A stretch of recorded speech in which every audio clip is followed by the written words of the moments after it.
Hi everyone and welcome back to my channel. I am Koala. If you're new to my channel, I am a shamanic practitioner mainly within the Nordic tradition, but I'm also initiated into Nustakarpai and the Munaiki rites. So I'm here today to talk a little bit about Hel's Eve. Who is Hel to me and how do I celebrate Hel's Eve? So first of all, Hel is the goddess of death. That's the simple explanation and description of her. But that's not all that she encompasses. She doesn't just stand for death and transformation, but they are big parts of her. It's her core, you can say. But once upon a time, she was the same as the Earth Mother. So Hel was Hel. Hel means, in Swedish, Hel means whole. It means all. It means all of this. So once upon a time, Hel was life and death. She was the giver and the taker. And to me, that's what she still is.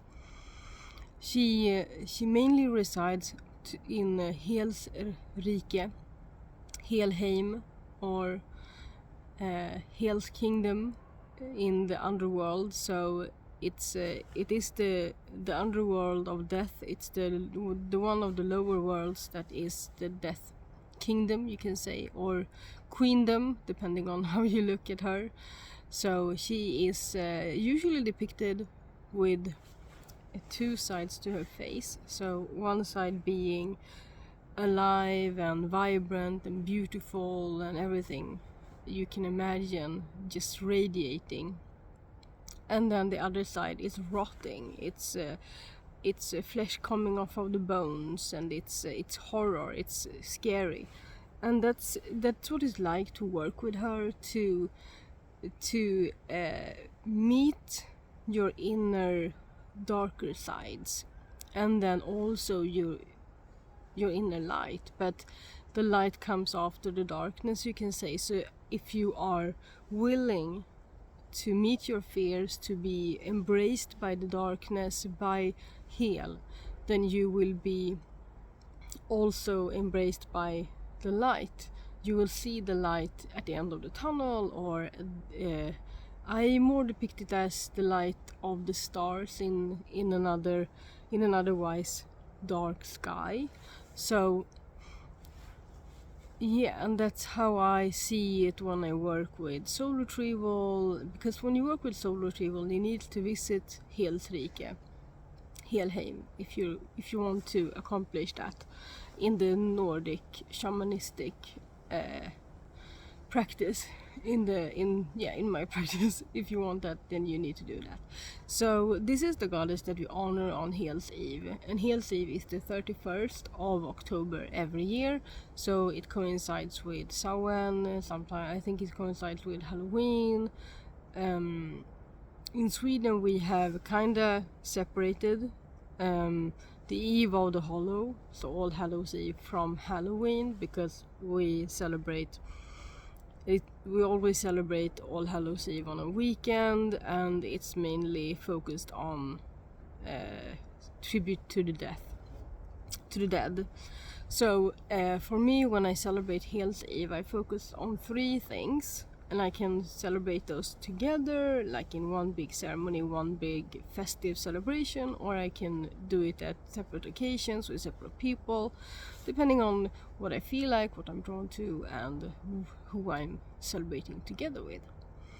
So for instance, I have already celebrated All Hallows Eve, you can say, because I have this past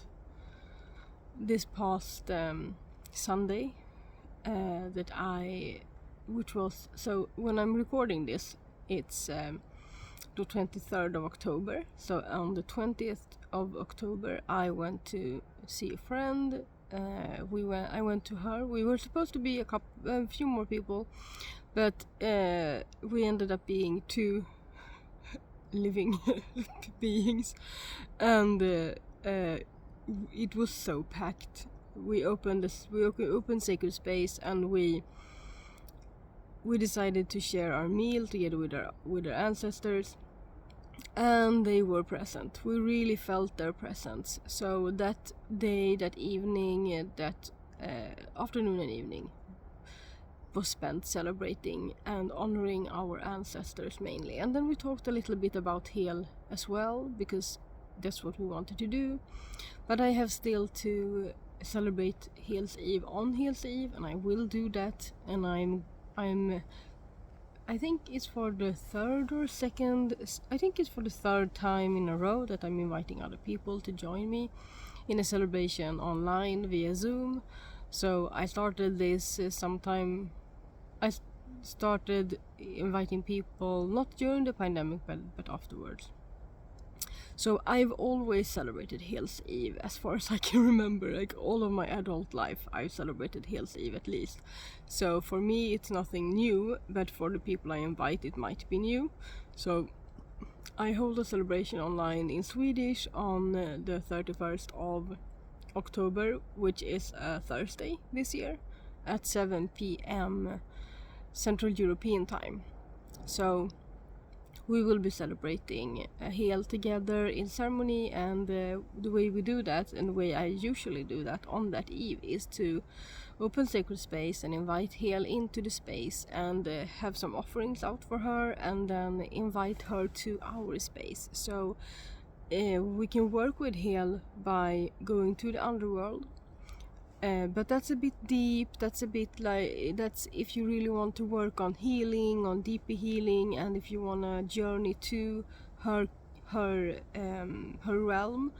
But on this eve, I mainly invite her into my space here and now. So we meet her in a meditative state, and so that everyone that is joining me in the celebration feels that they are in control of the situation and because it can be quite scary if you're meeting Hel for the first time. She is an embodiment of everything, but she's mainly also an embodiment of the darker side of ourselves, and she's one of the goddess's many faces, and she has two of her own, and so her energy can feel frightening. And to make people feel a bit more safe, I set it up in this way. So when you first work with Hel, that's what I recommend. So if you want to invite her into your celebration, if you want to celebrate Hel's Eve, but you're not, you can't do it together with me or with anyone else that maybe is used to it, or have some experience in it, then you can use maybe runes or cards, like tarot cards or something else, as a medium, and you can open a sacred space, invite her into your space, set some boundaries if you'd like. You can be good to, so one boundary is to really invite her into our space so that we don't go into her space. So that's the first boundary. You can also set up extra protection if you'd like, but I think the main thing is to do it somewhere that you feel comfortable and you feel maybe safe, but also that you cleared your space and you feel like relaxed and ready to embrace her and to meet her. So open sacred space, maybe take out your cards, invite her into the space, maybe light a candle. My friend actually lit a black candle when we celebrated together, and it felt really nice. It felt like a really nice ode to her, and really an honoring of her spirit and what she embodied, to light a black candle. But that's not necessary, because remember, she's got many sides, and she is basically everything. So she's from the beginning, she was, as I said, everything. Her name means everything, all. It is what it means, and whole. So she was the same as the Earth Mother, and the spirit of Earth, and the spirit of nature, and the spirit of everything. So keep that in mind, and it might not be so scary. And then you can maybe prepare yourself beforehand and have some questions you want to ask, and draw your cards or your runes, and have those as a safe so that you feel safe in having that as a medium between you and the goddess. That's what I would recommend you do if you're celebrating her Eve for the first time.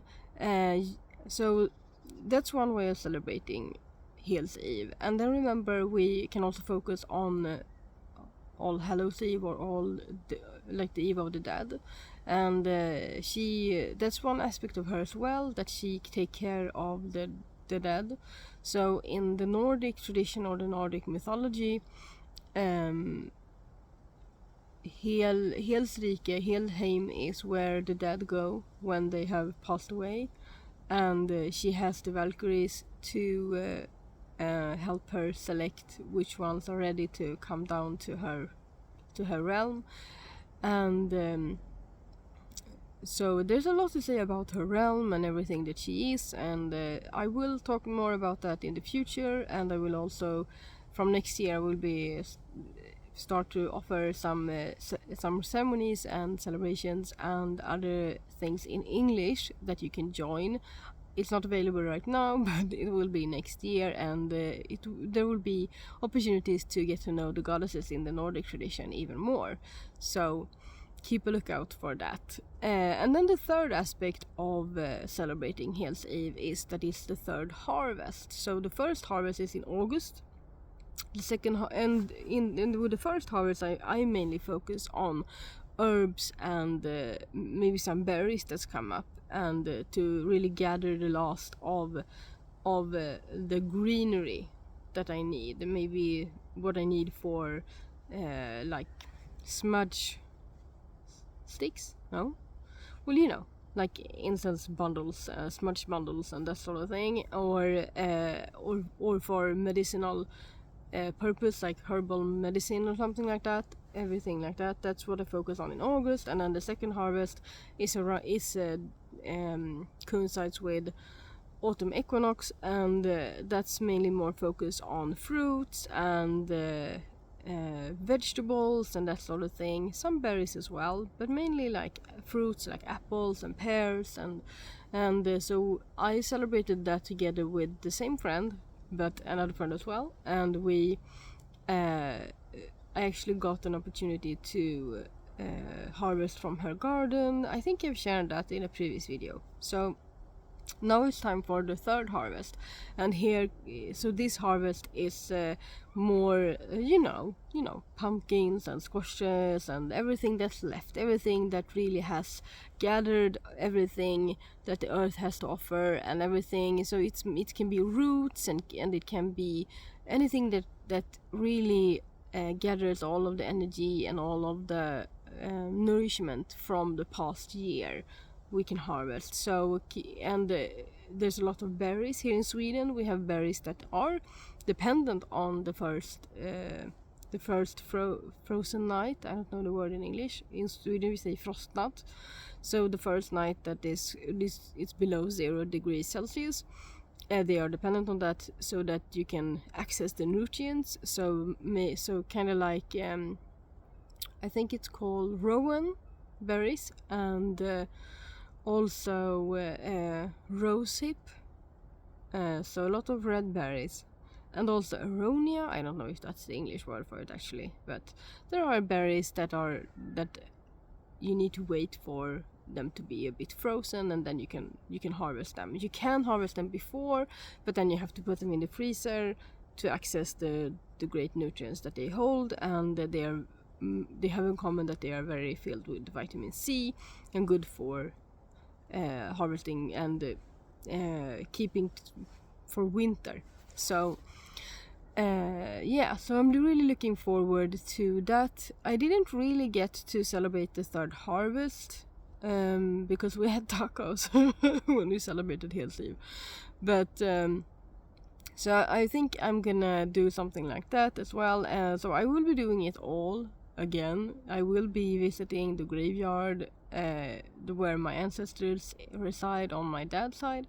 I have promised to go there and plant some new flowers. I'm gonna plant some heather and maybe something else.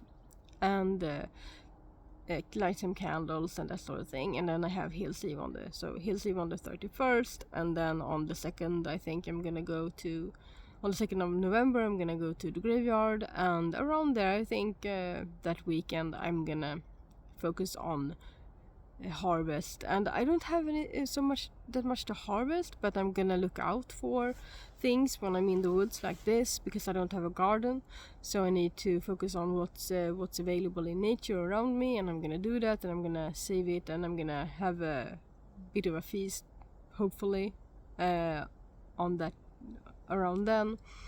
And I love soups and stews and that sort of thing this time of year, so we'll see what I come up with, and hopefully I will do it together with some family members or some friends.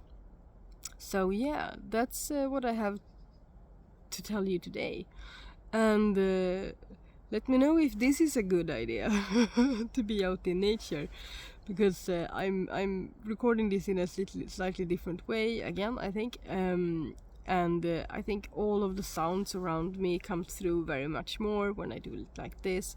So I'm always afraid my voice is gonna be gone with the wind. But I don't think that happened today.